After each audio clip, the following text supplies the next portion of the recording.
بسم اللہ الرحمن الرحیم والصلاة والسلام علی رسولہ الکریم۔ اوپر متن میں ہے لاکا، حمد اللاکا۔ تو سوال پیدا ہوتا تھا کہ حمد للہ کیوں نہیں کہا، تاکہ قرآن مجید کے ساتھ بھی موافقت ہو جاتی۔ یعنی وہ پہلے تو چلو اس کا نکرہ ذکر کیا مفعول مطلق کے طور پر اور حذف واجب تھا، تو آگے لاکا کی جگہ للہ، حمد للہ، اس کا جواب دیتے ہیں۔ آثر الخطاب علی اسم اللہ تعالی الدال علی استجماعہ لجمیع صفات الکمال۔ یہاں تک ابھی اعتراض کا ہی ذکر ہے، یعنی اعتراض یہ ہے کہ للہ کہنا صرف جائز ہی نہیں، اچھا ہی نہیں، بلکہ زیادہ اہم تھا، چونکہ اس میں لفظ اللہ کا ذکر آنا تھا، اور اللہ جو ہے لفظ اللہ وہ جمیع صفات کمال کا جامع ہے، تو اس بنیاد پر جو ہے اس کو اختیار کرنا چاہیے تھا، حمد اللاکا کی جگہ حمد للہ۔ آثر الخطاب، ماتن نے جو اپنی جگہ شارح بھی ہے، امام حسکفی جو تنویر الابصار کی شرح لکھ رہے ہیں، تو انہوں نے ترجیح دی خطاب کو، یعنی کاف ضمیر خطاب کا ذکر کیا۔ کس پر ترجیح دی؟ اللہ کے نام پر، لفظ اللہ پر۔ الدال، یہ اللہ کی صفت ہے کہ وہ اسم اللہ جو دلالت کرتا ہے علی استجماعہ لجمیع صفات الکمال، اس کے جامع ہونے پر تمام صفات کمال کو۔ اب آیا ہے جواب، یعنی آثارا، کیوں ترجیح دی لاکا کو للہ پر؟ یہ ہے مفعول لہو اشارتاً، اشارتاً الی ان ھذا الاستجماع من الظہور بحیث لا یحتاج الی دلالۃ علیہ فی الکلام، کہ اللہ کا ساری صفات پر جامع ہونا اس قدر ظاہر ہو چکا ہے کہ اس کے لیے اب لفظ کی حاجت ہی نہیں رہی کہ جو لفظ اس استجماع پر دلالت کرے۔ تو یہ جواب کے اندر ترقی ہے، یعنی پہلے یہ ہے جس میں جواب کا مدار ہے کہ جو ذکر کیا جائز ہے، دوسرا آگے بل کے بعد ہے کہ جائز ہی نہیں بلکہ مقام کے پیش نظر لذیذ ہے، زیادہ اہم ہے۔ اچھا جی، اشارتاً کے بعد جو ہے وہ ہے جائز، الی ان ھذا الاستجماع من الظہور بحیث لا یحتاج الی دلالۃ علیہ فی الکلام، کہ تمہاری یہ بات ٹھیک ہے کہ لفظ اللہ استجماع پر دلالت کرتا ہے، لیکن ہم یہ ایڈوانس اتنے ہو چکے ہیں کہ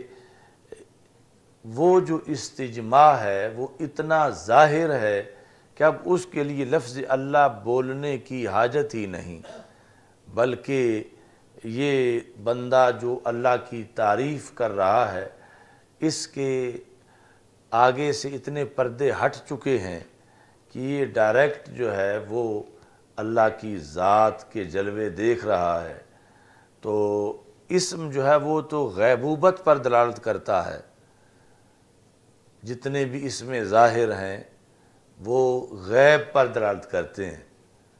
حاضر پر دلالت نہیں کرتے۔ مثلا آپ کہیں گے جاء زید الذی هو عالم، وہ زید آیا جو کہ عالم ہے، تو اب زید کے بعد اللہ زی لائے تو اس نے ذکر کیا کہ اللہ زی جو ہے وہ موصولہ ہوتا ہے جو غیب کے معنی میں ہے، تو تمام جو اسمائے ظاہر ہیں، نام ہیں، یہ غیب پر دلالت کرتے ہیں۔ اور یہاں یہ جو حمد کر رہا ہے اس کا یہ دعویٰ ہے مصنف کا کہ اللہ میرے سامنے ہے اور میں اس کی تجلیات کو دیکھ رہا ہوں، تو اس بنیاد پر جو ہے غیبوبت کی بجائے خطاب کو ترجیح دی ہے۔ بل ربما یدعا، بلکہ کبھی یہ دعویٰ کیا جاتا ہے ان ترک ذکر ما یدل علیہ اوفا کو، کہ ترک کر دینا ذکر کا، ترک کر دینا اس لفظ کا جو دلالت کرے استجماع پر، یہ زیادہ موافق ہے تقاضائے مقام کے۔ یعنی ترک کرنا اس لفظ کا، وہ کون سا لفظ؟ لفظ اللہ جو استجماع پر دلالت کرے، یہ دعویٰ کیا گیا ہے کبھی، یعنی بعض ان مصنفین کی طرف سے یا بلاغی جو ان کی طرف سے، کہ کبھی مقام ایسا ہوتا ہے کہ وہاں للہ کہنے سے لاکا کے اندر موافقت زیادہ ہوتی ہے، تو ان مقاموں میں سے ایک مقام یہ بھی ہے کہ مصنف کے نزدیک یعنی رب ذوالجلال کا تعارف اسے اتنا ہو گیا ہے اور سامنے سے حجاب ہٹ گئے ہیں، اور جب رب کے جلوے ویسے دیدار تو دنیا میں ہو نہیں سکتا سرکار دو عالم صلی اللہ علیہ وسلم کے سوا، لیکن اس کا دعویٰ ہے کہ صفتوں سے مجھے ایسی پہچان ہوئی کہ گویا کہ میں اور اللہ آمنے سامنے ہیں، گویا کہ، تو اس پر خطاب کو جو ہے وہ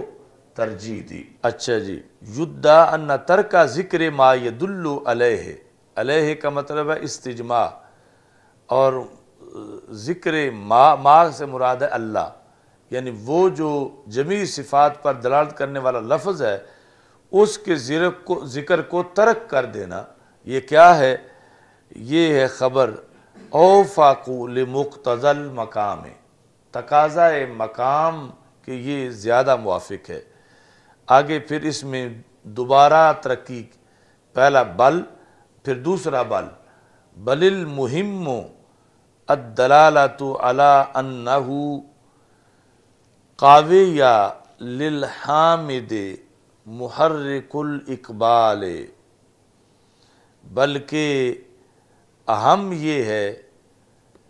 یعنی لکھتے وقت مصنف کے لیے یہ زیادہ اہم ہے کہ وہ ایسے لفظ لکھے جو دلالت کریں اس چیز پر کہ حمد کرنے والے کی توجہ جو ہے وہ اللہ کی ذات کی طرف مکمل ہو چکی ہے، حتی خاطبہ، یہاں تک کہ اس نے پھر خطاب شروع کر دیا ہے، حتی خاطبہ مشعرم، یہ ظاہر کرتے ہوئے بأنہ تعالی کأنہ مشاہد لہ، یعنی گویا کہ اسے رب نظر آ رہا ہے، یعنی حقیقت میں تو ہو نہیں سکتا، گویا کہ اسے رب نظر آ رہا ہے، حمد کرتے ہوئے اسے رب نظر آ رہا ہے، تو یعنی وہ تو ہے ہر کسی کے لیے کہ جس کو اتنا مقام میسر نہیں، الحمدللہ رب العالمین، یہ اسی کے ذریعے سے تعارف بڑھتے بڑھتے یعنی ایسی صورتحال بن گئی ہے کہ گویا کہ اسے اللہ نظر آ رہا ہے۔ تو اسی بنیاد پر پھر جو مرتبہ احسان ہے جو حدیث جبریل میں ہے، مل ایمان، مل اسلام، مل احسان، تو مل احسان کے اندر ہے ان تعبد اللہ کأنک تراہ فإن لم تکن تراہ فإنہ یراک، کہ اللہ کی تم یوں عبادت کرو گویا کہ تم اس کو دیکھ رہے ہو، حقیقت میں نہیں،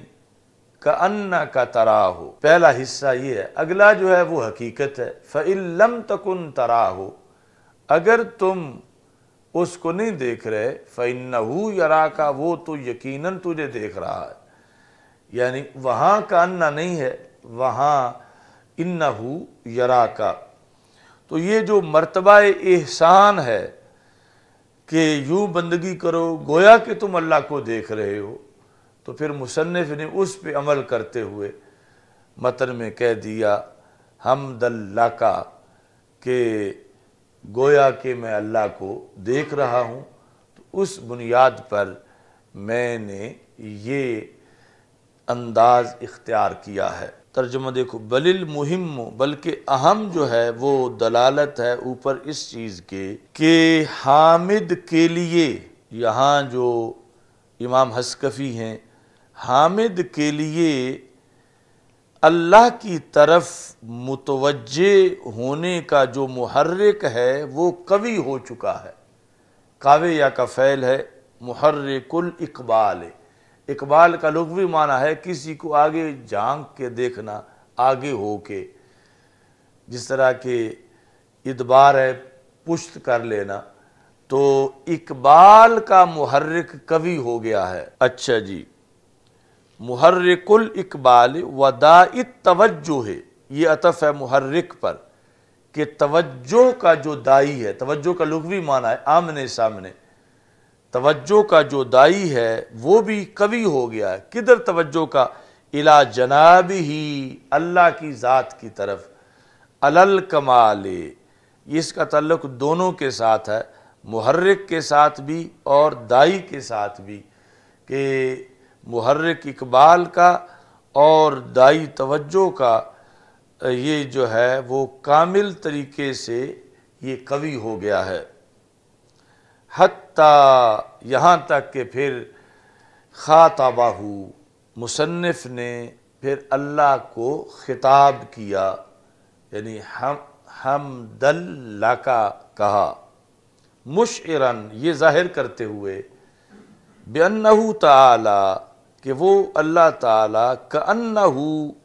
مشاہد لہ حالت الحمد، بِأَنَّهُ تعالی کأنہ، کہ وہ اللہ یوں ہے کہ یہ بندہ اس کو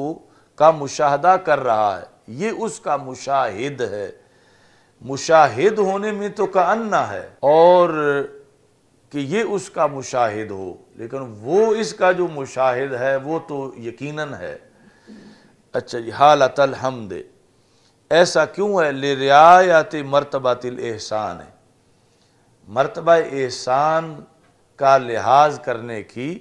وجہ سے۔ مرتبہ احسان کیا ہے؟ وَأَن تَعْبُدَ اللَّهَ كَأَنَّكَ تَرَاهُ، کہ تم اللہ کی عبادت یوں کرو گویا کہ تم اس کو دیکھ رہے ہو۔ تو یہ ایک وجہ آئی ہے لاکا کہنے کی یہاں تک، ان تعبد اللہ کأنک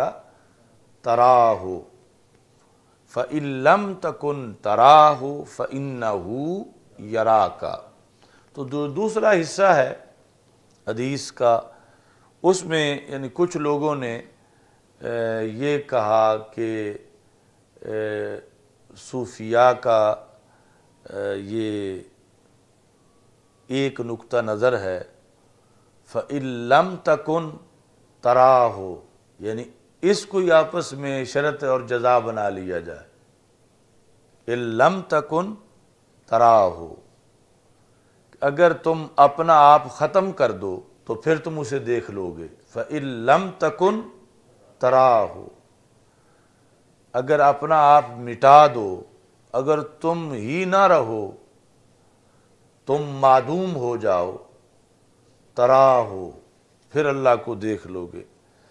تو یہ مرکات میں بھی انہوں نے ذکر کیا اس کو، لیکن اس کے بعد جو ہے وہ ایک دو جگہ میں نے پڑھا، بڑے شارحین نے پھر اس کو رد کیا کہ اگر اسے ہی آپ شرط اور جزا بنا لیں گے تو اگلی عبارت تو فضول ہوگی، پھر اس کا کیا بنے گا؟ اِن لَمْ تَكُنْ تَرَاهُ فَإِنَّهُ يَرَاكَ، یعنی اصل میں تو شرط ہے یہاں تک، فَإِن لَمْ تَكُنْ تَرَاهُ، یہاں تک شرط ہے، فَإِنَّهُ يَرَاكَ، وہ اس کی جزا ہے۔ اور اگر اس آدھی حصے کو ہی آپس میں تم شرط جزا بنا لو تو پھر اگلا حصہ جو ہے فَإِنَّهُ يَرَاكَ، وہ اس کا ما قبل کے ساتھ کوئی تعلق نہیں بنے گا، اور اس کی وجہ سے پھر کلام میں بگاڑ لازم آئے گا۔ تو اس کو پھر رد بھی کیا گیا کہ فَإِن لَمْ تَكُنْ تَرَاهُ کو تم آپس میں شرط جزا نہ بناؤ، بلکہ یہ صرف شرط ہے، اور وہ یہ ہے کہ اگر تم اللہ کو نہیں دیکھ رہے فَإِنَّهُ يَرَاكَ، وہ تو یقیناً تجھے دیکھ رہا ہے۔ اچھا جی، دوسری وجہ او بِأَنَّهُ تَعَالَى قَرِيبٌ مِّنَ الْحَامِدِ، کہ اللہ جو ہے وہ حامد کے قریب ہے، جس نے حمد اللہ کا کہا۔ قریب کس طرح ہے؟ کما قال تعالی، جس طرح کہ اللہ تعالیٰ کا فرمان ہے وَنَحْنُ أَقْرَبُ إِلَيْهِ مِنْ حَبْلِ الْوَرِيدِ، الیہ میں جو ضمیر کا مرجع ہے وہ ہے انسان، یعنی قرآن مجید میں اس سے پہلے لفظ انسان کا ذکر ہے کہ ہم اس کے یعنی انسان کے قریب ہیں، اس کی شاہ رگ سے بھی، شاہ رگ کے مقابلہ میں ہم انسان کے قریب ہیں۔ اچھا جی، اب یہاں یہ بات بھی ہے کہ ان اللہ مع المحسنین، ان اللہ مع الصابرین، اللہ صبر کرنے والوں کے ساتھ ہے، محسنین کے ساتھ ہے۔ تو جب وہ ہر بندے کی شاہ رگ سے ہی قریب ہے تو پھر تو یہ کہنا چاہیے پھر محسنین کی خصوصیت کیا ہے، صابرین کی خصوصیت کیا ہے؟ چونکہ صابر تو بڑی جد و جہد کے بعد بنے گا، اور محسن بڑی جد و جہد کے بعد بنے گا، اور انسان تو کافر ہے پھر بھی انسان تو ہے۔ وَلَقَدْ خَلَقْنَا الْإِنسَانَ وَنَعْلَمُ مَا تُوَسْوِسُ بِهِ نَفْسُهُ وَنَحْنُ أَقْرَبُ إِلَيْهِ مِنْ حَبْلِ الْوَرِيدِ، تو پہلے لفظ انسان ہے، ہم انسان کے قریب ہیں شاہ رگ سے بھی۔ تو دوسری جگہ کہ نہیں ہر ایک کے نہیں، وہ جو صابر ہے اللہ اس کے ساتھ ہے۔ اس کا جواب یہ ہے، ایک ہے اللہ کا قریب ہونا، ایک ہے بندے کا اللہ کو قریب سمجھنا، ماننا اور ہے، اور سمجھنا ہر وقت اور ہے۔ یعنی کافر تو مان ہی نہیں رہا، مومن مان رہا ہے، اور ماننے کے بعد آگے پھر اس کا ہر وقت سمجھنا کہ اللہ کی میں سامنے ہوں، اللہ میرے قریب ہے، اس میں جد و جہد کرنی پڑتی ہے۔ اس بنیاد پر پھر جا کے آگے کیٹاگریز ہیں کہ اللہ صابرین کے ساتھ ہے، اللہ محسنین کے ساتھ ہے، کہ یہ احسان یا صبر کی جد و جہد اس بات کی ہے کہ بندے کو بھی احساس ہو کہ وہ اللہ کے قریب ہے، یعنی اللہ تو یقیناً قریب ہے، لیکن ہر بندے کو یہ احساس نہیں کہ اللہ اس کے قریب ہے، تو اس احساس کو اندر پیدا کرنے کی جد و جہد صابر جو ہے وہ مکمل کر لیتا ہے، اور محسن مکمل کر لیتا ہے۔ تو اس واسطے یعنی اگرچہ وہ شاہ رگ سے قریب ہے یقیناً، خواہ بندہ کافر ہے خواہ بندہ مومن ہے، لیکن بندہ جو ہے اسے یہ احساس تب ہوتا ہے کہ میں اللہ کے قریب ہوں، اور پھر وہ فیض یاب ہوتا ہے جب ایمان لانے کے بعد پھر آگے وہ صبر کی اور احسان وغیرہ کی منزلیں جو ہیں وہ پوری کرتا ہے۔ تو نَحْنُ أَقْرَبُ إِلَيْهِ مِنْ حَبْلِ الْوَرِيدِ، چونکہ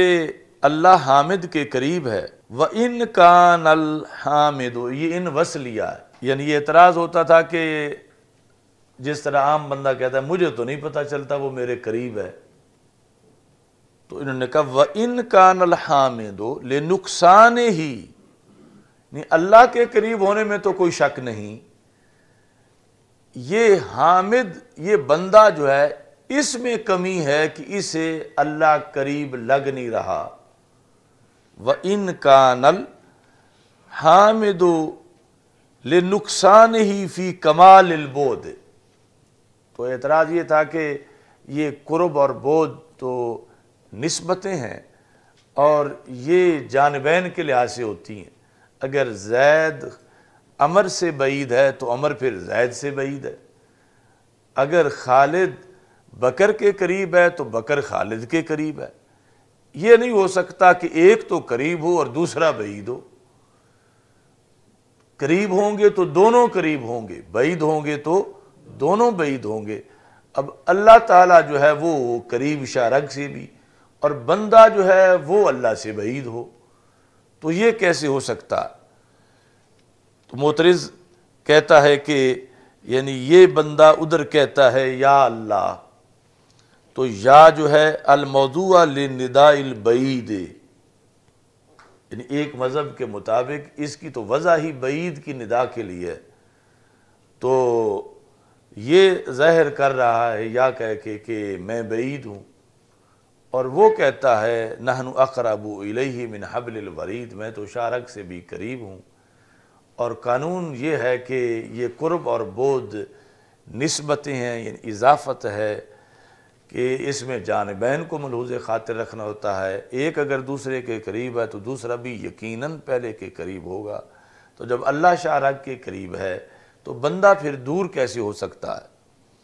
تو اس کا یہ جواب دے رہے ہیں کہ بندہ بھی اللہ کے قریب ہے، لیکن بندے کے اندر جو پردے اس کے اوپر پڑے ہوئے ہیں اور اس احساس کے لحاظ سے بندے میں ابھی صلاحیت پیدا نہیں ہوئی۔ کمی اس میں نہیں کہ اللہ قریب ہونے میں معاذ اللہ قریب ہو نہیں سکا، وہ تو قریب ہے، کمی اس میں ہے کہ اس کو اس کے قرب کا پتہ نہیں چل رہا۔ یعنی کمی بندے میں ہے کہ جو کسی کے قریب ہو تو یہ اس کو مستلزم نہیں کہ دوسرے کو پتہ بھی ہو کہ وہ میرے قریب ہے۔ یعنی ہو سکتا ہے ایک جو ہے وہ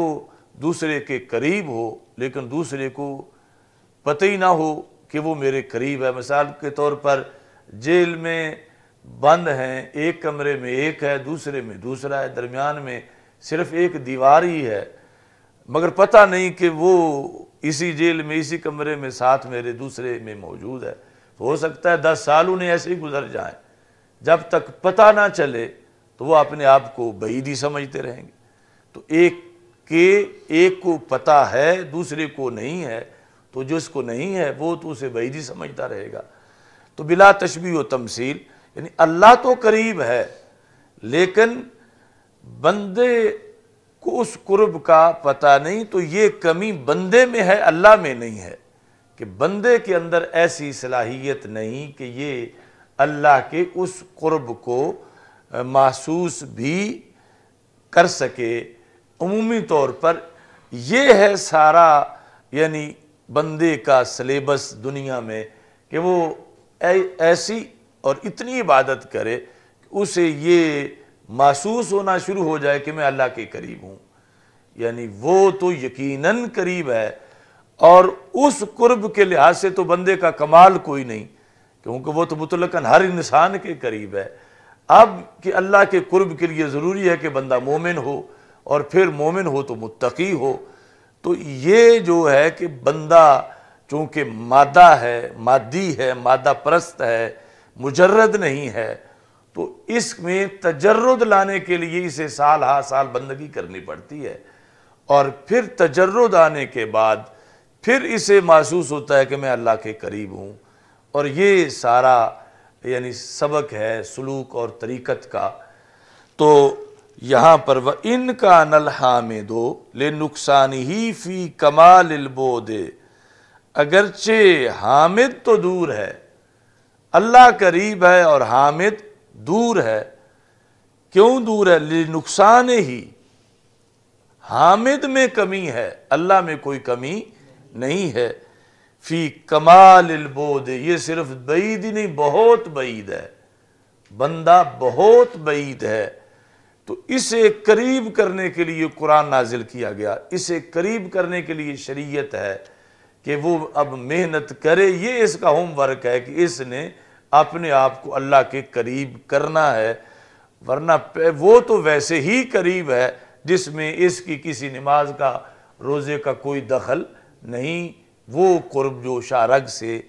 زیادہ قریب ہے اللہ، وہ اس کے لحاظ سے اب اس کو بھی محسوس ہو تو اس کے لیے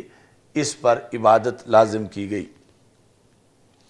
تو یہ بعید ہے حامد کما تدل علیہ کلمۃ یا، جس طرح اس پر کلمہ یا دلالت کرتا ہے۔ الموضوعات، یہ کلمہ کی صفت ہے جس کو وضع کیا گیا لنداء البعید، دور والے کو بلانے کے لیے، علی ما قیل، جس طرح کے کہا گیا ہے، یعنی نحو کے اندر۔ ففی الاتیان بہا، اچھا جی، تو اب سوال پیدا ہوا کہ کیا یہ جو حسکفی صاحب ہیں انہیں درجہ احسان حاصل نہیں ہے، اور انہیں وہ درجہ صابرین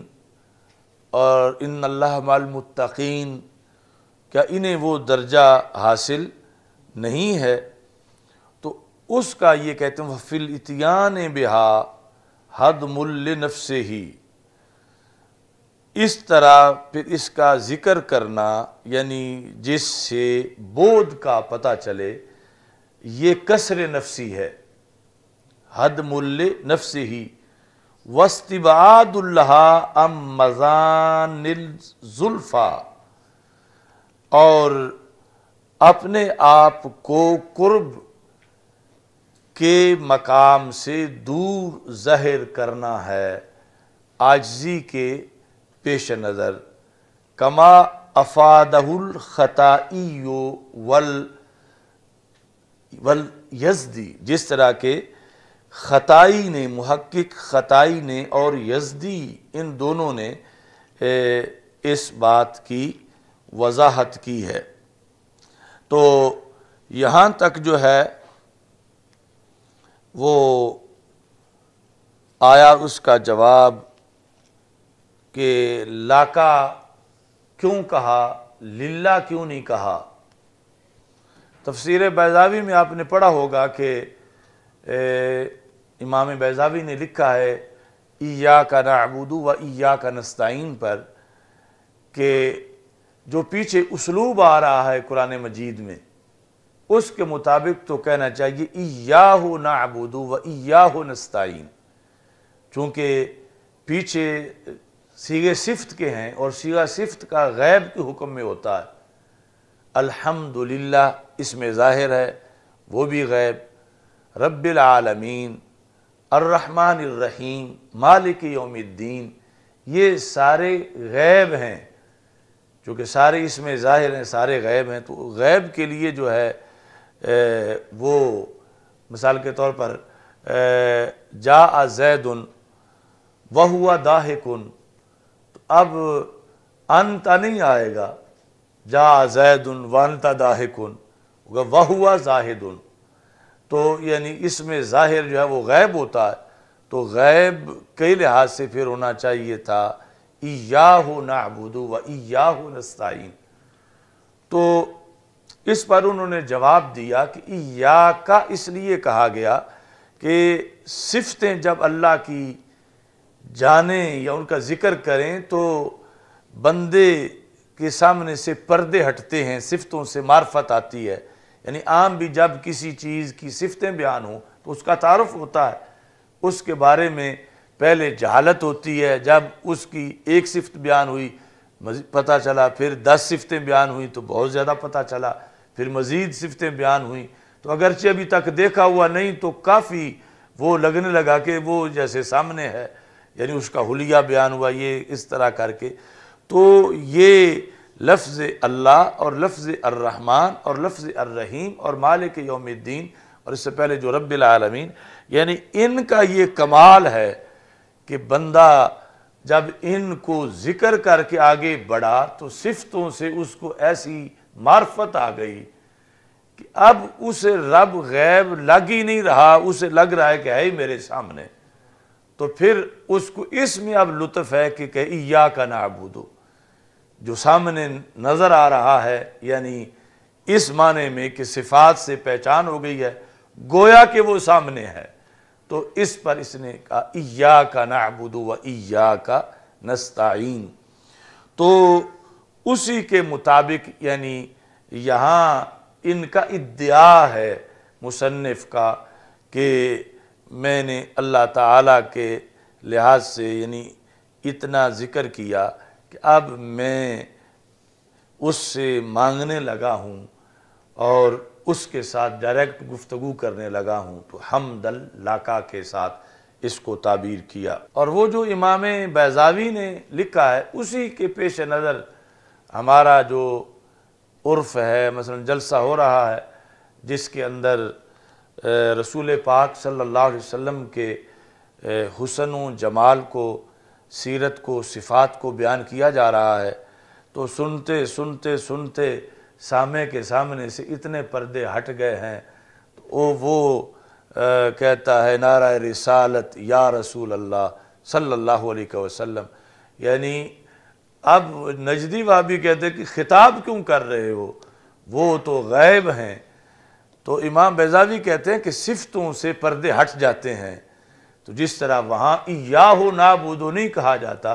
ایاک کہا جاتا ہے، تو ایسے ہی یہاں بھی یعنی کوئی کہتا ہے جب لبیک یا رسول اللہ صلی اللہ علیہ وسلم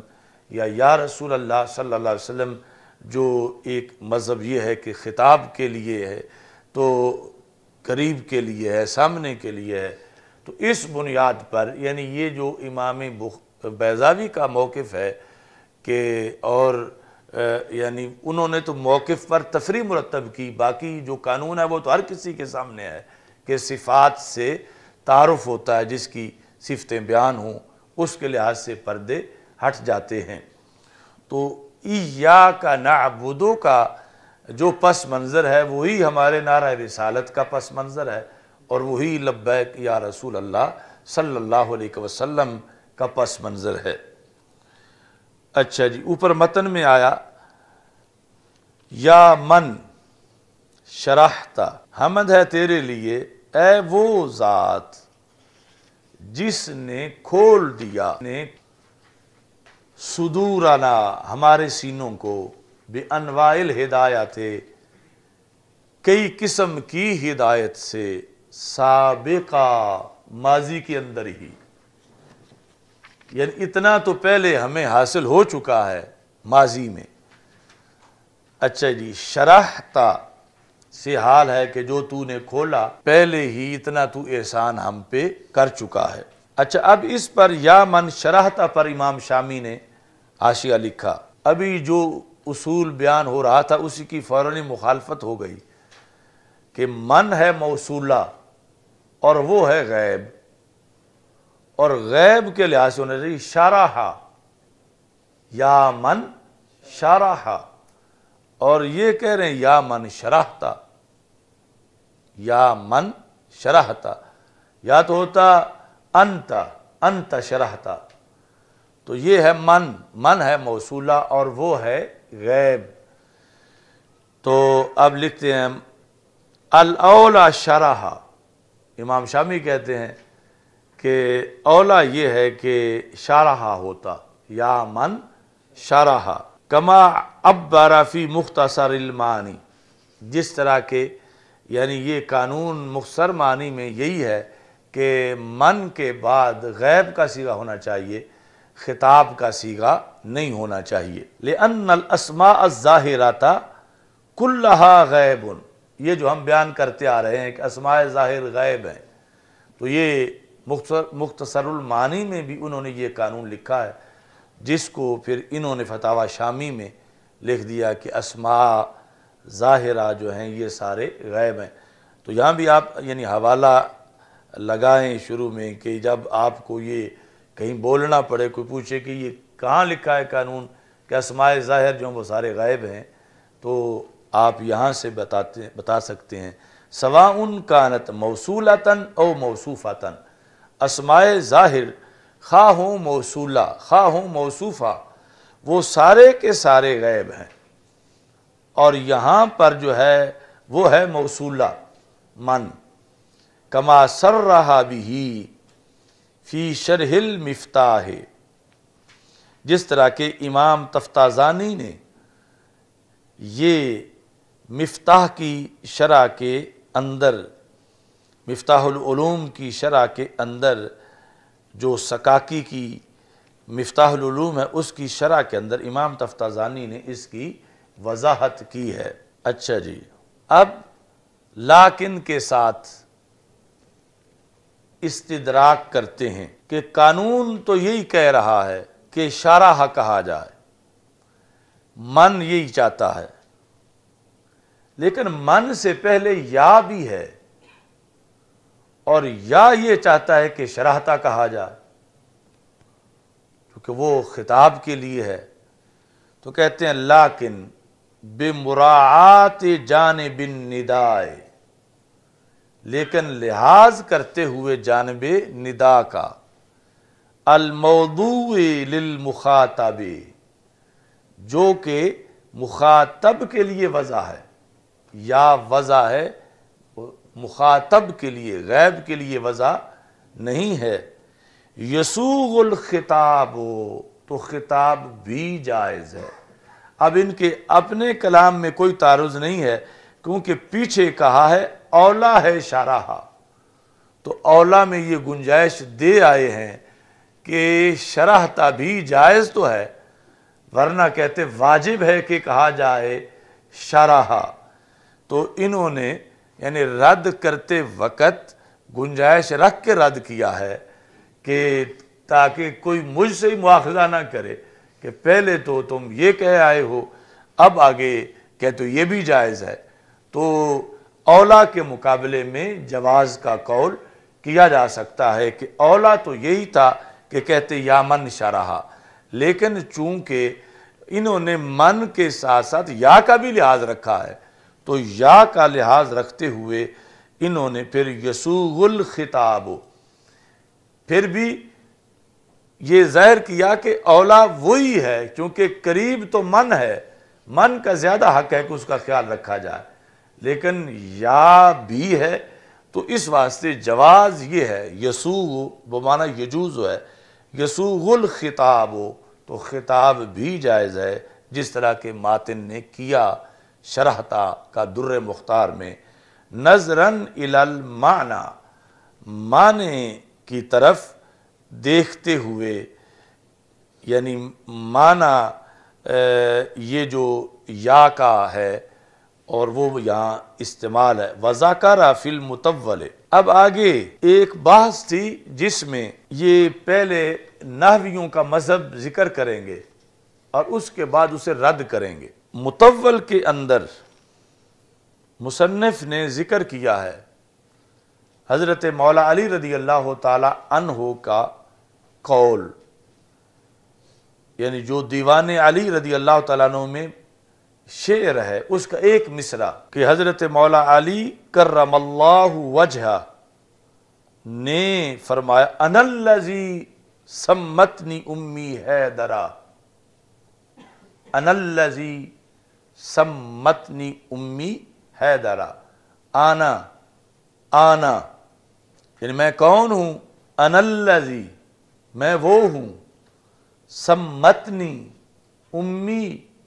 کہ نام رکھا میری ماں نے میرا، حیدر، سمتنی امی حیدرا۔ تو اب الذی ہے تو الذی موصولہ ہے اور موصولہ غیب ہے، تو غیب کے لحاظ سے مولا علی رضی اللہ تعالی عنہ نے سمتنی غیب کا صیغہ آنا کے بعد آگے چونکہ پورا جملہ چونکہ سمت تو مؤنث ہے، امی فاعل ہے، سمتنی، سمت ہو نہیں کہا، سمتنی یعنی الذی کا تو تقاضا ہے کہ وہ سمت ہو، انا الذی میں وہ ہوں کہ جس کا اس کی امی جان نے نام حیدر رکھا۔ اب یہاں یہ ہے کہ میں وہ ہوں کہ میرا نام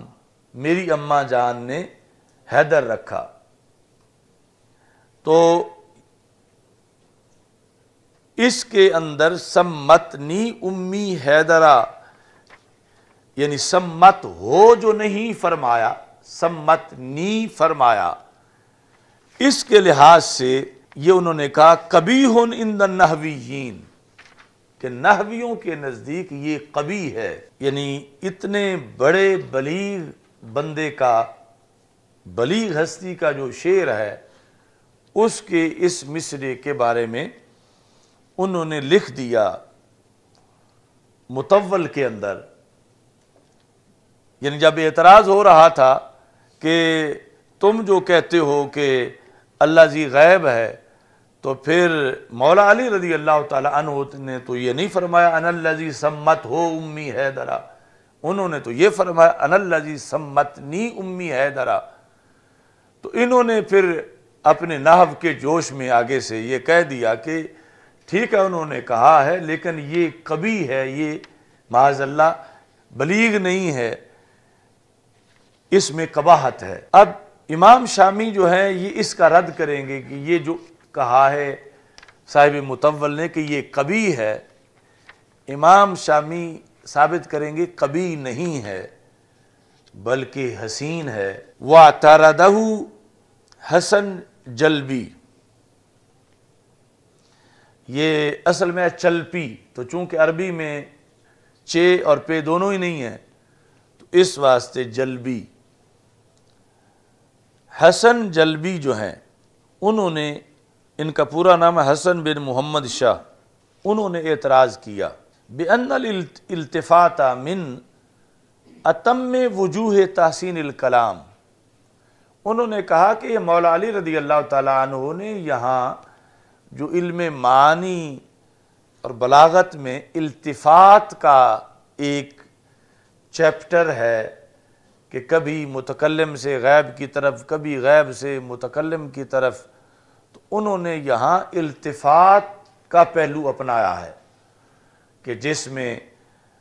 انا الذی سمتنی میں اللہ ذی غیب ہے اور غیب سے پھر متکلم کی طرف التفات کی گئی ہے۔ تو جب التفات ہے تو فلا وجہ للتقبیح، تو پھر تقبیح کی کوئی وجہ نہیں ہے۔ اعتراض کیا اس پر حسن چلپی نے کہ بین طور کہ التفات وجوہ تحسین میں ایک اتم وجہ ہے جس سے کلام حسن آتا ہے، فلا وجہ للتقبیح ہے، تو یہاں تقبیح کی کوئی وجہ نہیں ہے۔ کیوں؟ لِأَنَّهُ التفات من الغیبت الى التکلم، انا الذی سمتنی امی حیدرہ، یہاں التفات ہے غیب سے متکلم کی طرف۔ غیب کون ہے؟ اللہ ذی، سمتنی میں جو متکلم ہے یہ ہے غیب سے متکلم کی طرف التفات۔ تو التفات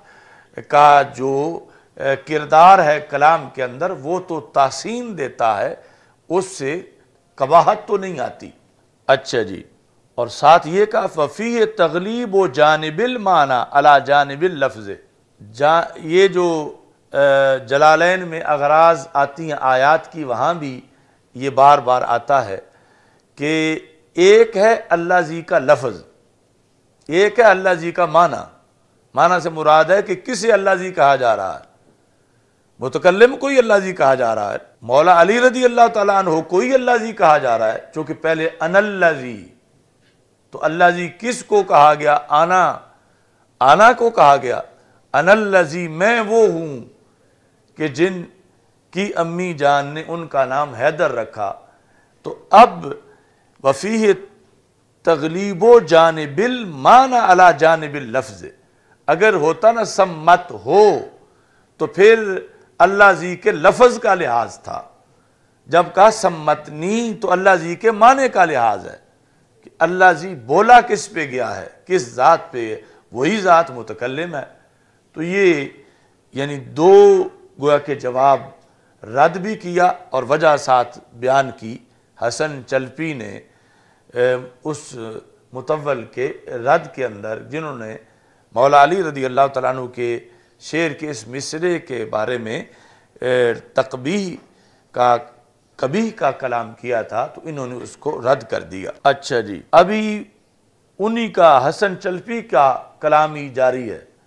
الا، یہاں سے پھر ترقی ہے رد میں، یعنی بہت سخت رد اب کرنا چاہتے ہیں۔ الا انہو یارد علی النحویین، اب یہ غصے میں آ گئے، کہتے ہیں نحوی پہلے اپنے گھر کی تو خبر لیں۔ مولا علی رضی اللہ تعالی عنہ کے شعر پر اعتراض کر رہے ہیں، نحوی پہلے اپنے نحو کا تو دفاع کریں۔ ان پر یہ وارد ہوتا ہے کہ اللہ تعالیٰ قرآن مجید میں کہتا ہے، فرماتا ہے بل انتم قوم تجہلون، اب قوم اس میں ظاہر ہے تو پھر ہونا چاہیے یجہلون، قوم کا جو لفظ ہے وہ ہے اس میں ظاہر، اس کے مطابق جو نحویوں کا قانون ہے ہونا بل انتم قوم یجہلون، لیکن قرآن مجید میں ہے تجہلون۔ تو فلو کان فیہ قباحۃ، اگر یوں کہنے میں قباحت ہوتی، لما واقع فی کلام ہوا فی اعلی طبقات البلاغہ، تو پھر اس کلام میں یوں نہ آتا جو بلاغت کے طبقات میں سب سے اونچے درجے کا بلیغ کلام ہے۔ یعنی مولا علی رضی اللہ تعالی عنہ کے کلام کی حمایت میں انہوں نے آیت پیش کر دی حسن چلپی نے، اور نحویوں کو جو ان کا اصول تھا اس کے مقابلے میں آیت پیش کر دی کہ اب آیت تو ہر نحو سے اونچی ہے، اور آیت میں جو بلاغت ہے وہ نص قطعی سے ہے، تو اس بنیاد پر آیت کے لحاظ سے اگر تمہارا اعتراض صحیح مانا جائے مولا علی رضی اللہ تعالیٰ عنہ کے کلام پر، تو وہ اعتراض تو یہاں بھی ہو جائے گا، تو پھر کیا یہاں بھی معاذ اللہ کہو گے کبھی ہن؟ تو یہاں چونکہ کبھی نہیں ہے، بالیقین نہیں ہے، اور اعلیٰ درجے کی بلاغت ہے، تو پھر وہاں بھی کبھی نہیں مانا جائے گا بلکہ بلاغت مانی جائے گی۔ انا الذی سمتنی امی حیدرا، اس کلام کے اندر جو مولا علی رضی اللہ تعالیٰ عنہ کا کلام ہے۔ فلو کان فیہ قباحۃ لما واقع، لام یہ منصوب ہے، لما واقع ما نفی کا ہے، تو نہ واقع ہوتا اس طرح فی کلام، ایسے کلام میں ہوا فی اعلی طبقات البلاغت، جو بلاغت کے طبقات میں بہت ہی اعلیٰ درجے کا بلیغ کلام ہے۔ الحمدللہ رب العالمین والعاقبۃ للمتقین والصلاة والسلام علی رسولہ الکریم۔ استغفر اللہ، لا الہ الا اللہ وحدہ لا شریک لہ، لہ الملک ولہ الحمد وہو علی کل شیء قدیر۔ اللہم انا نعوذ بک من زوال نعمتک وتحول عافیتک وفجاءت نقمتک جمیع سخطک۔ اللہم ارنا الحق حقا وارزقنا اتباعہ وارنا الباطل باطلا وارزقنا اجتنابہ۔ ربنا آتنا من لدنک رحمہ وہیئ لنا من امرنا راشدا۔ وصلی اللہ تعالی علی حبیبی خیر خلقہ سیدنا مولانا محمد